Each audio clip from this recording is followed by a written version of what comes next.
लेकिन दीदी बोलती होबे ना, होबे ना। अगली बार आपने भी कह देना कि ममता जी की सरकार होबे ना, होबे ना, होबे ना। 4.5 करोड़ परिवारों को हम जोड़ रहे हैं, 55 करोड़ लोगों को हमने जोड़ लिया है। बंगाल के लगभग कोई 80 लाख परिवार हैं जिनको जोड़ा जाना है। 55 करोड़ लोगों को जोड़ा है और 12 करोड़ 36 लाख परिवारों को जोड़ा है।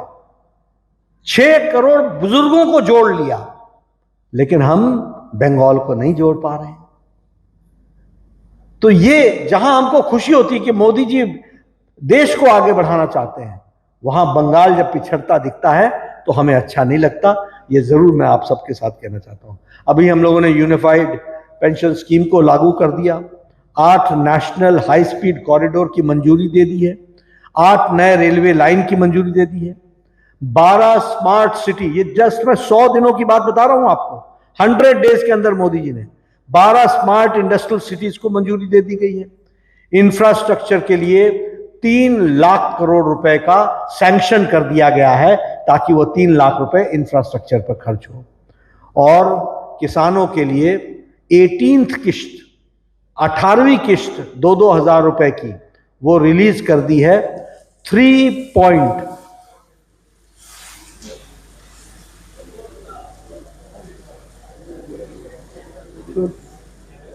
छोड़ दूंगे।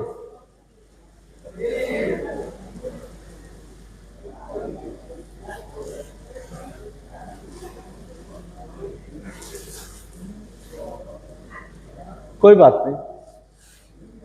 3.45 लाख करोड़ ये किसानों के खाते में मोदी जी ने डाल दिया है, किसानों के खाते में। और वेस्ट बंगाल के किसानों ने, वो भी शायद 40 लाख से ऊपर है। लेकिन मैं एक बात कहना चाहता हूं कि अभी भी मैंने शुभेंदु दा को बोला है, सुकांत मजूमदार जी को बोला है कि आपके पूरे किसानों की संख्या दिल्ली नहीं पहुंची है, उसका वेरिफिकेशन नहीं किया जा रहा है। और मैं चाहूंगा कि उसका वेरिफिकेशन हो ताकि मोदी जी जो अब 19वीं किश्त दें तो उसमें वो किसान भी जुड़ जाएं और उनके भी खाते में ये 3.45 लाख करोड़ के साथ साथ 2-2 हजार रुपए उनको भी मिल जाए, इस बात का प्रयास किया जा रहा है। तो इस तरीके से विकास को आगे बढ़ाने का काम किया जा रहा है। मैं यहां एक बात जरूर बोलना चाहता हूं, क्योंकि जब मैं आया हूं तो सुबेरे से पत्रकार पूछ रहे थे RG Kar, RG Kar, RG Kar, RG Kar. मैं यहां ये कहना चाहता हूं सबसे पहली बात कि मैं पहले भी कह चुका हूं, इसी हॉल में मैंने प्रेस कॉन्फ्रेंस में कहा है कि लॉलेसनेस है, जंगल राज है। आप बताइए, मेरे ऊपर भी अटैक हुआ यहीं बंगाल में, आज दिन तक कोई एक्शन नहीं हुआ। ये जंगल राज नहीं है तो और क्या है? If a person like me who is been given security, if he is not secure, तो कॉमन मैन की क्या बात की जाए? आप नेशनल क्राइम रिकॉर्ड्स का ब्यूरो के रिकॉर्ड्स देख लीजिए। आप सबसे ज्यादा महिलाओं पर क्राइम, सबसे ज्यादा महिलाओं की ह्यूमन ट्रैफिकिंग, सबसे ज्यादा डोमेस्टिक वायलेंस, सबसे ज्यादा जिसे हम कहते हैं कि उनके साथ रेप्स के केसेस, सबसे ज्यादा बंगाल नंबर 1 पर। और ममता जी बोलती हैं कि मैं विमेन चीफ मिनिस्टर हूं।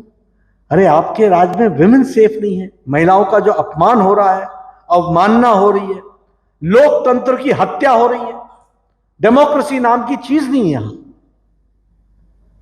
ये इलेक्शन होते हैं, लोग वोट देना चाहते हैं, वातावरण बनता है, लेकिन ये वहां पर रिगिंग करके, जिस तरीके से गुंडाइज्म करके, जिस तरीके से चुनाव के नतीजों को प्रभावित करते हैं, वो भी हमने देख लिया। और मैं तो अब कहूंगा कि बंगाल की अस्मिता और संस्कृति को एक नई ऊंचाई पर ले जाना है और वर्तमान में इस नेतृत्व में बंगाल की अस्मिता को और यहां की संस्कृति को खतरा है, यह भी हमको ध्यान में रखना चाहिए। Am I speaking the correct thing? मैं सही बोल रहा हूं? जिस बात के लिए बंगाल जाना गया, मां दुर्गा करुणा की प्रतीक, शक्ति की प्रतीक, आज वहीं वो बेचारी हो जाए महिला, यह स्थिति आ जाए। आप बताइए कि आरजी कर से लेकर के जयनगर तक क्या नहीं हुआ। और तुष्टीकरण की राजनीति, एक समुदाय के व्यक्ति ने एक दलित बच्ची के साथ, 9 साल की बच्ची के साथ बलात्कार और उसके बाद मर्डर, और सरकार चुप रहे, लोगों को इनके लिए अपने हकों के लिए सड़कों पर आना पड़े। ये कभी भी बर्दाश्त नहीं होगा। और पत्रकार मुझसे पूछ रहे थे, मैंने कहा मैं मंच से बोलूंगा। मैं बताना चाहता हूं कि आरजी कार के घटने के बाद भारत सरकार ने सुप्रीम कोर्ट के डायरेक्शंस को ध्यान में रखते हुए 3 एडवाइजरियां दी हैं, 3 एडवाइजरीज। और मैं चाहूंगा कि बंगाल की सरकार उन एडवाइजरीज को फॉलो करे और फॉलो करके केंद्र सरकार को रिपोर्ट भेजे, और हमें भी सुप्रीम कोर्ट को भेजना है, यह हमको ध्यान में रखें। और हमारे डॉक्टर्स जो स्ट्राइक पर हैं वो किस बात के लिए? इसी बात के लिए तो है, उनकी सिक्योरिटी इज प्राइमरी। हम doctor, although health is a state subject, प्रदेश को करना है, लेकिन हमारी पूरी मदद है, वो कोई भी मदद चाहेंगे हम देंगे, लेकिन उनको कंप्लायंसेस देनी पड़ेगी, और डॉक्टर्स की सुरक्षा के लिए हम सदा सदा खड़े हैं, इस बात को ध्यान में रखना चाहिए। और मैं एक बात और बता दूं, ये तृणमूल कल्चर, ये थ्रेट कल्चर बन गया है, ये थ्रेट कल्चर बन गया है, ये हुलिगनिज्म, ये गुंडाइज्म, ये कट मनी कल्चर, ये सारा कुछ तृणमूल कांग्रेस के साथ जुड़ा हुआ विषय है। और इसीलिए मैं चाहता हूं कि इस पर भी बंगाल की जनता मुंह तोड़ जवाब भी देगी, प्रजातांत्रिक तरीके से, डेमोक्रेटिक तरीके से, और इसको ठीक ढंग से इसका माकूल जवाब देने का प्रयास किया जाए। इस बात को हमको ध्यान में रखना पड़ेगा। मैं बहुत सी बातें आपसे कर सकता हूं, लेकिन आज मैं सिर्फ इतना ही कहना चाहूँगा। हमारे यहाँ कई बार लोग बोलते हैं प्रगति नहीं हो रही है, प्रगति नहीं हो रही है, प्रगति नहीं हो रही है, लेकिन आप देखेंगे चाहे वंदे भारत ट्रेन हो, चाहे हाईवेज हो, चाहे एलिवेटेड रोड्स हो, चाहे मेट्रो स्टेशंस हो, चाहे मेट्रो रेल की कनेक्शंस हो, ये सारा काम प्रधानमंत्री मोदी जी के नेतृत्व में हो रहा है और इंफ्रास्ट्रक्चर में खड़ा है। आप विकास न करें, ये आप जाने, लेकिन क्या all India institute of medical sciences Calcutta Kalyani को दिया है कि नहीं दिया है? कैंसर रिसर्च सेंटर को हम लोगों ने अपग्रेड किया है कि नहीं किया है? जो भी गवर्नमेंट के इंस्टीट्यूशन है उनको आगे बढ़ाने का काम हमने किया है कि नहीं किया है? प्रधानमंत्री ग्रामीण सड़क योजना में गांवों तक सड़क पहुंचाने के लिए हम लोगों ने फंडिंग की है कि नहीं की है? अभी 100 दिन के अंदर प्रधानमंत्री जी ने 25,000 नए गांवों के लिए फिर से सैंक्शन दिया है, ताकि कोई भी गांव ऑल वेदर रोड से पीछे न रहे।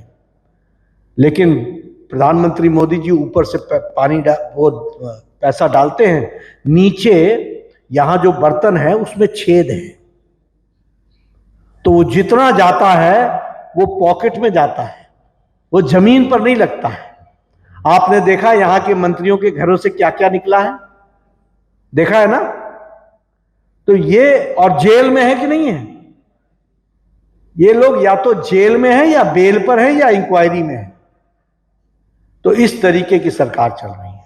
लेकिन हम एक बात जरूर कहना चाहेंगे कि प्रधानमंत्री मोदी जी के नेतृत्व में देश आगे बढ़ रहा है। आजकल एक चर्चा चल पड़ी है, बेरोजगारी, इन्फ्लेशन। इनको मालूम नहीं है इन्फ्लेशन के बारे में, इनको बताना चाहूंगा मैं। ये पढ़ते लिखते कम है, लेकिन मैं इनको थोड़ा सा जरूर बताना चाहूंगा। इन्फ्लेशन की अगर मैं बात करूं, सारी दुनिया का ग्रोथ रेट लो है, सारी दुनिया का इन्फ्लेशन रेट हाई है। कांग्रेस के जमाने में, जिसकी समर्थक ममता जी भी थी, उस समय कांग्रेस के जमाने में इन्फ्लेशन डबल डिजिट में था, डबल डिजिट में। आज इन्फ्लेशन को हम लोगों ने 5 से नीचे रखा है। और जो हमारा ग्रोथ रेट है उसके बारे में मैं बताना चाहूंगा। ऑस्ट्रेलिया का ग्रोथ रेट 1.6% है। United states of America, America का ग्रोथ रेट 2.7% है। कनाडा का ग्रोथ रेट 1.2% है। जर्मनी का ग्रोथ रेट 0.7% है, 0.2% 0.2% है, सॉरी, फ्रांस का ग्रोथ रेट 0.7% है। चाइना बताता नहीं अपना ग्रोथ रेट। ऑस्ट्रेलिया से लेकर, यूरोप से लेकर के, अमेरिका से लेकर, जापान से लेकर सब जगह आर्थिक मंदी है कोरोना के बाद, लेकिन इंडिया का ग्रोथ रेट 6.8% है, 6.8। और अभी मूडीज बोलते हैं कि 7% भी जा सकता है, ये प्रोजेक्शन है। तो भारत मजबूती से आगे बढ़ रहा है और मैं चाहता हूं कि बंगाल भी उसी तीव्र गति से आगे बढ़े। इसलिए मैं आज सप्तमी के दिन जब दशहरा में यहाँ आया हूं तो आपको पहले बधाई देता हूं कि बंगाली भाषा शास्त्रीय भाषा बनी है। आप सब लोगों के लिए उसके लिए बहुत बहुत शुभकामनाएं और बधाई। और मैं माँ दुर्गा से ये प्रार्थना करता हूं कि जिस स्पीड से मोदी जी देश को आगे ले जा रहे हैं उसी स्पीड से बंगाल भी आगे बढ़े। और इसलिए आने वाले समय में यहाँ भी आप हमें आशीर्वाद दीजिए, हमें ताकत दीजिए। इन्हीं शब्दों के साथ बहुत बहुत धन्यवाद। जय भारत, जय बंगाल।